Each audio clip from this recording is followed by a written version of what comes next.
81% dos brasileiros acreditam que o Brasil é um país racista. Oh, Por outro lado, vamos lá, a maioria... que tal? 80%, TV Brasil, mais de 80% dos brasileiros acreditam que o país é racista.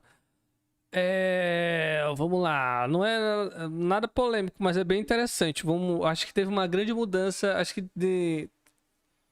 de paradigma relacionado a como é que o racismo, em seus diferentes aspectos, seja ele social, seja ele biológico, como é que ele está impregnado hoje na representação, como ele é hoje, é representado, a representação social que se tem do racismo na população. Bora dar uma olhada aqui. Afirma não ter atitudes preconceituosas nem conviver em ambientes onde essas práticas ocorrem. É o que revela uma pesquisa inédita lançada pelo Instituto de Referência Negra, Peregum e o IPEC. A pesquisa entrevistou 2.000 pessoas em 127 municípios. 1 em cada 4 dos entrevistados afirmaram já ter sofrido racismo e quase a metade declarou conviver com pessoas que passaram por essa situação. Para 2/3 dos ouvidos, o racismo é manifestado sobretudo por meio da violência verbal. Mas há outras formas, como o tratamento desigual, agressão física, negação de oportunidades ou pressão para que alguém mude a aparência, como a roupa ou o cabelo. Apesar de reconhecer que existe discriminação no país, a maior parte da população não se considera racista.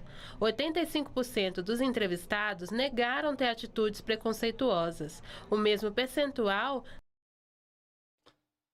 Vamos não continuar vendo considera aqui? a própria família como Ver se racista. aparecem mais dados. 67% dizem que não há preconceito na faculdade onde estudam e 77% afirmam que a empresa onde trabalham não é racista. No Brasil, o racismo é o crime perfeito, né? As pessoas entendem que o racismo é o principal fator gerador de desigualdade no país, ao mesmo tempo em que as pessoas não conseguem localizar a materialidade do racismo, né?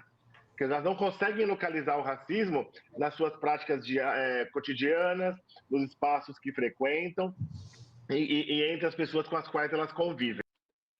O principal lugar onde a discriminação acontece é no ambiente escolar ou universitário, com violência física e psicológica. Em seguida, vem o trabalho e os espaços públicos. O estudante João Cara, vamos lá. É o seguinte, essa percepção de como o racismo se configurou, principalmente no século XX, ela é ainda assim muito influenciada por como foi tão perto é o fim da escravidão, oficialmente, né? Oficialmente a escravidão termina lá com a tal da Lei Áurea, mas as relações sociais não foram ali construídas para que se mude a configuração aonde os grupos sociais são encaixados.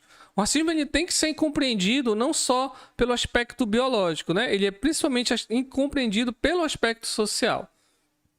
Então você tem a criação de raças sociais, que é o que muito se fala. Ainda assim, se inclui a questão biológica, né? A questão da aparência, do fenótipo, né? Então, tem uma série de autores, mas isso vai mudar principalmente a partir da década de 50, com o Florestan Fernandes, o Ottaviani e o próprio Fernando Henrique Cardoso. Muitos autores vão surgir ali para fazer uma crítica a essa ideia de que não existe racismo no Brasil. Essa tese ela vai mais ou menos até 1950, a partir de 50 se começa a questionar. Só que isso está tão enraizado, que é muito complexo, porque você tem toda uma estrutura, daí a ideia de racismo estrutural, que está estabelecida e estabelece as representações do que a gente imagina o que seja o racismo, né? Ou não imagina o que seja o racismo. A gente liga o racismo principalmente à população negra, afrodescendente, pretos e pardos, e aí tu tem uma outra complexidade, porque ideias, o que é preto e pardo pode ser no sul, no sudeste, no nordeste, para o norte ele pode tomar uma outra característica, o pardo, aí existe toda uma discussão, mas o grande ponto é que ainda assim se continua com a ideia de que eu não sou preconceituoso. O preconceituoso é o outro. Porque naturalmente eu naturalizo, e aí a questão de apontar as problemáticas das práticas sociais em que se reforçam essas ideias, isso é muito novo, né? Isso é muito recente. Vamos dizer que isso aí tem 2 décadas, né? 2000 e a última década de 2010 e essa década que está começando agora. Então, do começo do século XXI é que vai se ter uma retomada no senso comum, na medida, né, que as pessoas vão ter acesso a essas discussões, vai ser questionado, vai ser apontado, vai ser melhor compreendido, políticas públicas e tudo mais. Mas ainda assim, o que a gente vê? A gente vê que, ao mesmo tempo que se compreende que o racismo está presente na sociedade, se nega e não se consegue se identificar as atitudes racistas ou racializadoras. Eu tenho que falar racializadoras porque o racismo ele tem uma como diz o professor falou aqui, né? Ele tem umas artimanhas na forma como ele funciona, porque alguém que, por exemplo, sai do norte, do nordeste, sai daqui para lá, ele não necessariamente vai ser racializado pela cor da pele, pela aparência. Isso, se ele tiver a aparência, mais ainda. Mas pelo sotaque, pela ideia de que ele não é educado, pela ideia de que ele não teve acesso, ele tem um limite de compreensão. Isso tudo pode racializar o grupo, né? Mas, no geral, acho que essa compreensão... Aí teria que dar uma olhada na notícia, na pesquisa, mas isso aí o que interessa aqui são esses dados. Se 81% acredita que o país é racista...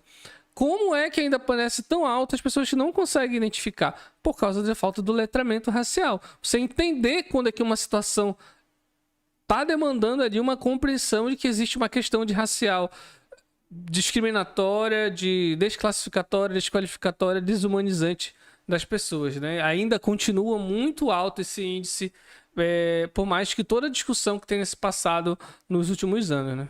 Impressionante. Gabriel viveu a discriminação na escola.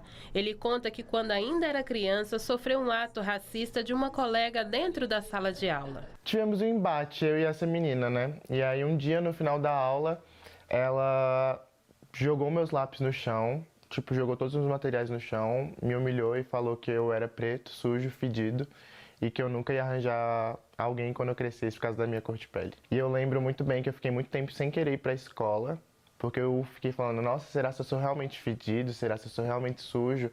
E eu chegava em casa, eu tomava, vários banhos, porque isso ficou, né, na minha mente e foi bem doloroso. Para Márcio Black, além de aumentar a representatividade em posições de liderança, o ensino da cultura e história afro nas escolas é essencial para se combater o racismo. As pessoas não conseguem localizar o racismo hoje para além da violência verbal ou da injúria. Então, esse tipo de aprendizado, né, esse tipo de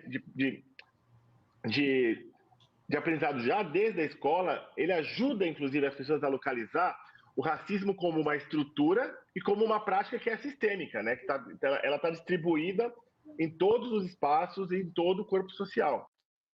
Tu conseguir entender...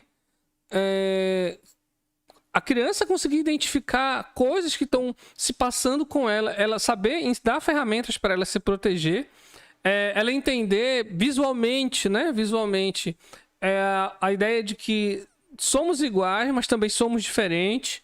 E esse diferente inclui o formato do meu corpo, o formato do meu olho, o formato, a origem cultural que eu tenho, né? Porque tu tem muito dessa questão cultural, né? Tem um vídeo lá do Denzel Washington falando um pouco disso, né? É uma questão cultural. Então, como é que eu quero a Amazônia, como é que eu quero o Pará, onde eu moro, representado? Quando eu acho que ele está bem representado, ou seja, que imagem está sendo transmitida para ela pelos meios de comunicação, que é uma imagem positiva, né? E isso é uma questão de infância mesmo. Você vai construindo lá na criança que ela não tem superioridade, que ela não tem inferioridade, que não tem superioridade, e ela saber reagir e identificar quando aquilo está acontecendo. Não só negar e fingir que não está presente, né? A gente passou de junho aí, a tal da Miss Mulata Cheirosa, isso continua impregnado nessas tradições de festa junina, né? E aí é um absurdo, porque eu fico pensando, e a branca cheirosa, por que não tem? Ou a galega cheirosa, nota como é que um grupo é muito mais racializado nesse sentido, né? Porque o outro não é racializado, o outro é o ser humano. Isso é um pouco dessa discussão. Mas esses são dados bem interessantes e mostra que como ainda está... ainda tem gerações para frente para fazer com que esses dados tenham uma mudança significativa.